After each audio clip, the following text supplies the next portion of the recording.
Hello everyone, welcome to my channel. ನಾನು ನಿಮ್ಮ ಅಕ್ಷತಾ ಸದಾನಂದ್. ಇವತ್ತು ಹಾಗಲಕಾಯಿ ಪಲ್ಯ ಮಾಡೋಣ. ಒಂಚೂರು ಕಹಿ ಇಲ್ಲದೆ ಇರುವಾಗೆ ಹೇಗೆ ಮಾಡೋದು ಹಾಗಲಕಾಯಿ ಪಲ್ಯ ಅಂತ ಹೇಳ್ಕೊಡ್ತಾ ಇದ್ದೀನಿ ನೋಡಿ. ನಾನು 2 ಹಾಗಲಕಾಯಿನ ಕಟ್ ಮಾಡ್ತಾ ಇದ್ದೀನಿ. ಈಗ ಹಾಗಲಕಾಯಿನ ಸೆಂಟ್ರಲ್ಲಿ ಕಟ್ ಮಾಡಿಕೊಂಡು ಅದರಲ್ಲಿರೋ ಬೀಜಗಳನ್ನೆಲ್ಲ ತೆಗಿಬೇಕು. ತೆಗೆದು ಹಾಗಲಕಾಯಿನ ನೀಟಾಗಿ ಕಟ್ ಮಾಡ್ಕೋಬೇಕು. ಈ ಹಾಗಲಕಾಯಿ ಶುಗರ್ ಇದ್ದವ್ರಿಗಂತೂ ತುಂಬಾ ಒಳ್ಳೆಯದು. ಡಾಕ್ಟ್ರು ಕೂಡ ಹೇಳ್ತಾರೆ ಹಾಗಲಕಾಯಿ ಜ್ಯೂಸ್ ಕುಡೀರಿ, ಹಾಗಲಕಾಯಿದು ಏನಾದರೂ ಮಾಡ್ಕೊಂಡು ರೆಸಿಪಿ ಕೊಡ್ತಾಯಿರಿ ಅಂತ ಹೇಳ್ತಾ ಇರ್ತಾರೆ. ಆದರೆ ಹಾಗಲಕಾಯಿ ಕಹಿ ಇರೋದ್ರಿಂದ ಎಷ್ಟೋ ಜನ ಇಷ್ಟನೇ ಪಡಲ್ಲ ತಿನ್ನೋಕ್ಕೆ. ನೋಡಿ, ಈ ಥರ ಕಟ್ ಮಾಡಿಬಿಟ್ಟು ಒಂದು ಬೌಲಿಗೆ ಹಾಕ್ಕೊಂಡು ಈಕೆ ಒಂದು ಸ್ವಲ್ಪ ಉಪ್ಪು ಹಾಕ್ಕೊಳ್ಳೋಣ. ಉಪ್ಪು ಜೊತೆ ಹಾಗಲಕಾಯಿನ ಚೆನ್ನಾಗಿ ಮಿಕ್ಸ್ ಮಾಡ್ಕೊಳ್ತಾ ಇದ್ದೀನಿ ನೋಡಿ. ಉಪ್ಪೆಲ್ಲ ಹಾಗಲಕಾಯಿಗೆ ಅಂಟ್ಕೋಬೇಕು. ಹಾಗೆ ಮಿಕ್ಸ್ ಮಾಡ್ಕೊಂಡು ಇನ್ನೊಂದು 2 ಅವರ್ 2ರಿಂದ 3 ಅವರ್ ಇಟ್ಟು ತೊಗೊಂಡಿದ್ದೀನಿ ನೋಡಿ. ಒಂದು 2ರಿಂದ 3 ಅವರ್ ಇಟ್ಟಿದ್ದೆ. ಇದಕ್ಕೆ ಒಂದು ಈರುಳ್ಳಿನ ಚಿಕ್ಕದಾಗಿ ಕಟ್ ಮಾಡಿ ಇಟ್ಕೊಂಡಿದ್ದೀನಿ. ಮತ್ತು ಒಂದು ಟೊಮೆಟೊನ ತೊಗೊಂಡಿದ್ದೀನಿ. ಮತ್ತು ಕರಿಬೇವು, ಕೊತ್ತಂಬರಿ. ಇದು ಕಡಲೆಬೀಜದ ಪೌಡ್ರು. ಕಡಲೆಬೀಜನ ಹುರಿದ್ಬಿಟ್ಟು ಪೌಡ್ರ್ ಮಾಡಿ ಇಟ್ಕೊಂಡಿರೋದು. ಸಾಸಿವೆ, ಜೀರಿಗೆ, ಹಾಗೆ ಅರಿಶಿನ ಪುಡಿನ ತೊಗೊಂಡಿದ್ದೀನಿ. ಮತ್ತು ಅಚ್ಚ ಖಾರದ ಪುಡಿ, ಸ್ವಲ್ಪ ಧನಿಯಾ ಪೌಡ್ರು, ಈ ಒಗ್ಗರಣೆಗೆ ಎಣ್ಣೆ, ರುಚಿಗೆ ಉಪ್ಪು. ಈಗ ಹೇಗೆ ಮಾಡೋದು ನೋಡೋಣ. ಮೊದಲು ಈ ಹಾಗಲಕಾಯಿ ಇರುತ್ತಲ್ಲ, ಈ ಹಾಗಲಕಾಯಿನ ಚೆನ್ನಾಗಿ ಹಿಂಡಬೇಕು.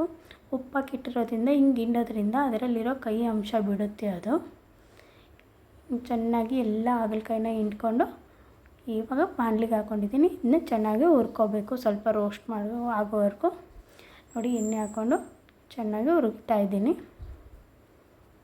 ಸ್ವಲ್ಪ ಇದು ಕ್ರಿಸ್ಪಿ ಬರೋದು ಹಂಗೆ ಹುರಿಬೇಕು. ನೀಟಾಗಿ ಚೆನ್ನಾಗಿ ಕೈ ಆಡಿಸ್ಕೊಂಡು ಹುರಿಯೋದ್ರಿಂದ ಕಹಿ ಅಂಶ ಎಲ್ಲ ಹೋಗ್ಬಿಡುತ್ತೆ. ಅದು ಉಪ್ಪಾಕಿ ಬೇರೆ ಇಟ್ಟಿರ್ತೀವಲ್ಲ, ಅದು ಹಿಂಡೋದ್ರಿಂದನೂ ಅರ್ಧ ಕಹಿ ಅಂಶನೇ ಹೋಗ್ಬಿಟ್ಟಿರುತ್ತೆ. ಈಗ ಹುರಿಯೋದ್ರಿಂದನೂ ಹೋಗ್ಬಿಡುತ್ತೆ. ಈಗ ಅದೆಲ್ಲ ಹುರಿದು ಎತ್ತಿಟ್ಕೊಂಡಿದ್ದೀನಿ. ಅದೇ ಪಾತ್ರೆಗೆ ಸ್ವಲ್ಪ ಎಣ್ಣೆ ಹಾಕೋತಾ ಇದ್ದೀನಿ. ಎಣ್ಣೆ ಸ್ವಲ್ಪ ಬಿಸಿ ಆದಮೇಲೆ ಇದಕ್ಕೆ ಒಂದು 1/4 ಟೇಬಲ್ ಸ್ಪೂನಷ್ಟು ಸಾಸಿವೆ ಹಾಕೋತಾ ಇದ್ದೀನಿ. ಮತ್ತು ಒಂದು ಅರ್ಧ ಟೇಬಲ್ ಸ್ಪೂನಷ್ಟು ಜೀರಿಗೆ ಹಾಕೋತಾ ಇದ್ದೀನಿ. ಹಾಕ್ಕೊಂಡು ಇದು ಸಾಸಿವೆ ಎಲ್ಲ ಚೆನ್ನಾಗಿ ಸಿಡಿದ್ಮೇಲೆ ಇದಕ್ಕೆ ಕರಿಬೇವು ಹಾಕೋತಾ ಇದ್ದೀನಿ ನೋಡಿ. ಕರಿಬೇವು ಸ್ವಲ್ಪ ಚಟಪಟ ಅಂತ ಸಿಡಿದ್ಮೇಲೆ ಇದಕ್ಕೆ ಕಟ್ ಮಾಡಿಟ್ಟಿರುವಂಥ ಈರುಳ್ಳಿ ಹಾಕೋತಾ ಇದ್ದೀನಿ.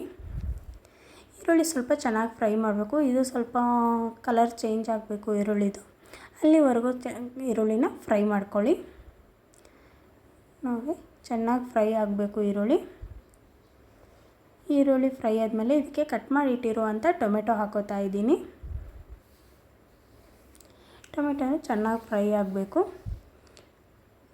ನೀಟಾಗಿ ಹುರ್ಕೋಬೇಕು. ಇದಕ್ಕೊಂಚೂರು ಉಪ್ಪು ಹಾಕೋದ್ರಿಂದ ನೋಡಿ, ಫಸ್ಟು ಹಾಗಲಕಾಯಿಗೂ ಉಪ್ಪು ಹಾಕಿಟ್ಟಿರ್ತೀರಲ್ವ, ಅದಕ್ಕೆ ನೋಡಿ ಹಾಕ್ಕೊಳ್ರಿ ಉಪ್ಪು. ಇಲ್ಲ ಜಾಸ್ತಿ ಆಗಿಬಿಟ್ರೆ ಕಷ್ಟ ನೋಡಿ. ಉಪ್ಪು ಹಾಕ್ಕೊಳ್ಳಿ. ಈ ಉಪ್ಪು ಹಾಕೋದ್ರಿಂದನೂ ಬೇಗ ಮೆತ್ತಗಾಗುತ್ತೆ ಟೊಮೆಟೊ. ಮತ್ತು ಅದಕ್ಕೆ ಸ್ವಲ್ಪ ಅರಿಶಿನ ಪುಡಿನ ಹಾಕ್ಕೊಂಬಿಡಿ, ಇನ್ನೂ ಬೇಗ ಮೆತ್ತಗಾಗ್ಬಿಡುತ್ತೆ. ಹೀಗೆ ಸ್ವಲ್ಪ ಚೆನ್ನಾಗಿ ಹುರ್ಕೋಬೇಕು. ಇದು ಹುರಿದಿದೆ. ಈಗ ಇದಕ್ಕೆ ಹಾಗಲಕಾಯಿ ಹುರಿದೇನು ಇಟ್ಕೊಂಡಿದ್ನಲ್ಲ, ಆ ಹಾಗಲಕಾಯಿನ ಹಾಕೋತಿದ್ದೀನಿ. ಹಾಕ್ಕೊಂಡು ಚೆನ್ನಾಗಿ ಫ್ರೈ ಮಾಡಬೇಕು. ಇದ್ರ ಜೊತೆಗೆ ಚೆನ್ನಾಗಿ ಹುರ್ಕೋಬೇಕು. ಏನು ಒಂಚೂರು ಸ್ವಲ್ಪನೂ ಕಹಿ ಬರಲ್ಲ, ಹಾಗೆ ಆಗುತ್ತೆ ಇದು ಪಲ್ಯ. ಇದಕ್ಕೆ ಸ್ವಲ್ಪ ಚಿಲ್ಲಿ ಪೌಡ್ರು ನೋಡಿ, ನಿಮಗೆ ಖಾರಕ್ಕೆ ಎಷ್ಟು ಬೇಕೋ ಅಷ್ಟು ನೋಡಿ ಚಿಲ್ಲಿ ಪೌಡ್ರನ್ನ ಹಾಕ್ಕೊಳ್ಳಿ. ಮತ್ತು 1 ಟೇಬಲ್ ಸ್ಪೂನಷ್ಟು ಧನಿಯಾ ಪೌಡ್ರು ಹಾಕೋತಾ ಇದ್ದೀನಿ. ಇದು ಸ್ವಲ್ಪ ಮಸಾಲೆ ಐಟಮ್ಸ್ ಹಾಕಿ ಮಾಡೋದ್ರಿಂದ ತುಂಬ ತಿನ್ನೋಕ್ಕೆ ಚೆನ್ನಾಗಿರುತ್ತೆ. ಚಪಾತಿಗೆ, ರೊಟ್ಟಿಗೆ ಒಳ್ಳೆ ಕಾಂಬಿನೇಷನ್ ಇದು ನೋಡಿ. ಏನು ಬೇಗನೆ ಆಗೋಗುತ್ತೆ. ಈಗ ಇದು ಸ್ವಲ್ಪ ಒಂದು 5 ನಿಮಿಷ ಲೋ ಫ್ಲೇಮಲ್ಲಿ ಫ್ರೈ ಆಗಿದೆ.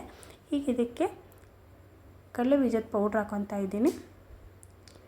ಕಡಲೆಬೀಜದ ಪೌಡ್ರ್ ಹಾಕಿ ಸ್ವಲ್ಪ ಚೆನ್ನಾಗಿ ಮಿಕ್ಸ್ ಮಾಡ್ಕೊಳ್ಳಿ. ಕಡಲೆಬೀಜದ ಪೌಡ್ರು ಸ್ವಲ್ಪ ಎಣ್ಣೆ ಅಂಶ ಬಿಡುತ್ತಲ್ವ, ಹಾಗಾಗಿ ನಾವು ನೀರು ಅದು ಇದು ಏನೂ ಹಾಕೋ ಅವಶ್ಯಕತೆಯೇ ಇಲ್ಲ. ಡ್ರೈಯಾಗಿ ಚೆನ್ನಾಗಿ ಆಗುತ್ತೆ ಇದು ಪಲ್ಯ. ಇದಕ್ಕೆ ಸ್ವಲ್ಪ ಕೊತ್ತಂಬರಿ ಸೊಪ್ಪನ್ನ ಹಾಕ್ಕೊಂಡು ಮಿಕ್ಸ್ ಮಾಡ್ಕೊತಾ ಇದ್ದೀನಿ. ಮಿಕ್ಸ್ ಮಾಡಿಕೊಂಡು ಲಿಡ್ ಕ್ಲೋಸ್ ಮಾಡಿ ಒಂದು 5 ನಿಮಿಷ ಬಿಡಿ, ಸ್ಲಿಮ್ಮಲ್ಲಿ ಇಟ್ಕೊಂಡು.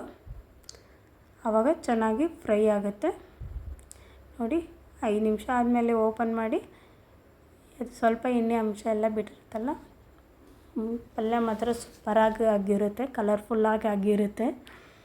ಚಿಲ್ಲಿ ಪೌಡ್ರ್ ಹಾಕೋದ್ರಿಂದ ಕಲರ್ಫುಲ್ಲಾಗಿ ಚೆನ್ನಾಗಿ ಬಂದಿರುತ್ತೆ ಹಾಗಲಕಾಯಿ ಪಲ್ಯ. ಏನು ಬೇಗನೆ ಆಗಿಬಿಡುತ್ತೆ. ಬೇಕಾದ್ರೆ ನೀವು ಬೆಳಗ್ಗೆನೇ ಪಲ್ಯ ಮಾಡಬೇಕು ಅಂದರೆ ರಾತ್ರಿನೂ ಹೆಚ್ಚಿಟ್ಕೊಂಡಿರಿ, ಬೇಗನೆ ಆಗೋಗುತ್ತೆ. ನೋಡಿ ಆಗಿದೆ, ಒಂದು ಬೌಲಿಗೆ ಸರ್ವ್ ಮಾಡ್ಕೊತಾ ಇದ್ದೀನಿ. ನೀವು ಒಂದು ಸಾರಿ ಟ್ರೈ ಮಾಡಿ ನೋಡಿ. ಯಾರು ಹಾಗಲಕಾಯಿ ಪಲ್ಯ ನನಗೆ ಬೇಡ ಬೇಡ ಅಂತಿರ್ತಾರೋ ಅವರೆಲ್ಲ ತಿಂತಾರೆ. ಒಂದು ಸಾರಿ ಈಗ ಮಾಡಿಕೊಟ್ಟು ನೋಡಿ ಅವ್ರಿಗೆ. ಈ ರೆಸಿಪಿ ನಿಮಗೆ ಇಷ್ಟ ಆಗಿದ್ದರೆ ಮನೇಲಿ ಒಂದು ಸಾರಿ ಟ್ರೈ ಮಾಡಿ, ಆವಾಗಲೇ ನಿಮಗೆ ಇಷ್ಟ ಆಗುತ್ತೆ. ಇಷ್ಟ ಆದಮೇಲೆ ನೀವು ನನಗೆ ಲೈಕ್ ಮಾಡಿ, ಶೇರ್ ಮಾಡಿ, ಹಾಗೆ ಕಮೆಂಟ್ ಮಾಡಿ. ನನ್ನ ಚಾನಲ್ನ ಸಬ್ಸ್ಕ್ರೈಬ್ ಮಾಡಿ.